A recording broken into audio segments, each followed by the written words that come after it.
যারা ঘরে বসে থাকিনি যখন সময়ের ডাক এসেছে, তারা প্রত্যেকের নায়ক। আমরা পারিনি রে ভাই, এত বছর ধরে অন্যায় হয়েছে, আমরা চুপ করে দেখেছি, তোমরা পেরেছো। আমাদের তারুণ্য পেয়েছে। নজরুল বহু আগে বলে গিয়েছিলেন, বৃদ্ধ সাবধানী হইতে পারে না কভু তোমাদের নেতা। তোমাদের মাঝে আছে নেতা, তোমাদের মাঝে আছে বীর সব্যসাচী।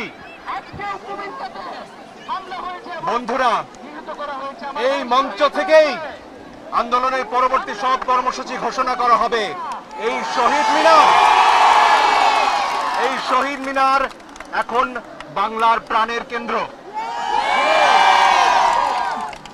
আমাদের নেতারা আলোচনা করছেন, আমাদের সমন্বয়করা আলোচনা করছেন, তারাই আমাদের নেতা, তারা সিদ্ধান্ত নেবেন। তারুণ্য সিদ্ধান্ত নেবে কেমন হবে আমাদের পরের বাংলাদেশ।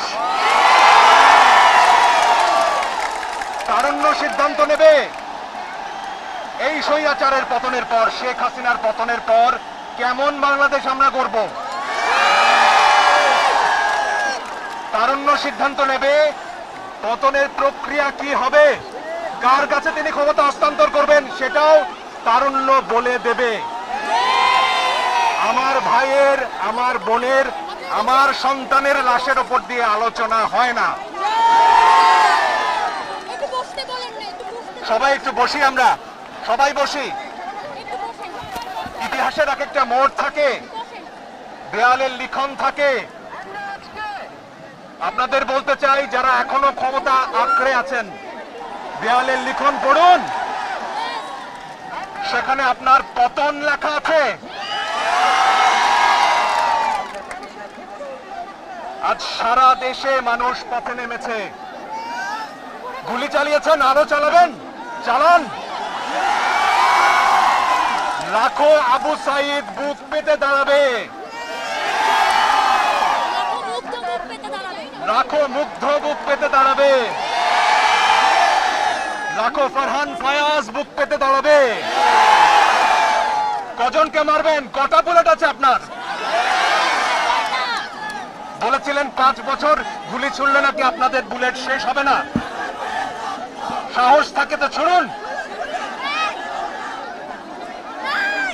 আমার দেশের যারা নিরাপত্তা রক্ষীরা রয়েছেন, পুলিশ ভাইরা, বিজিবির ভাইরা, সেনাবাহিনীর ভাইরা, আপনাদের সন্তানও এই গুলির মুখে পড়েছে।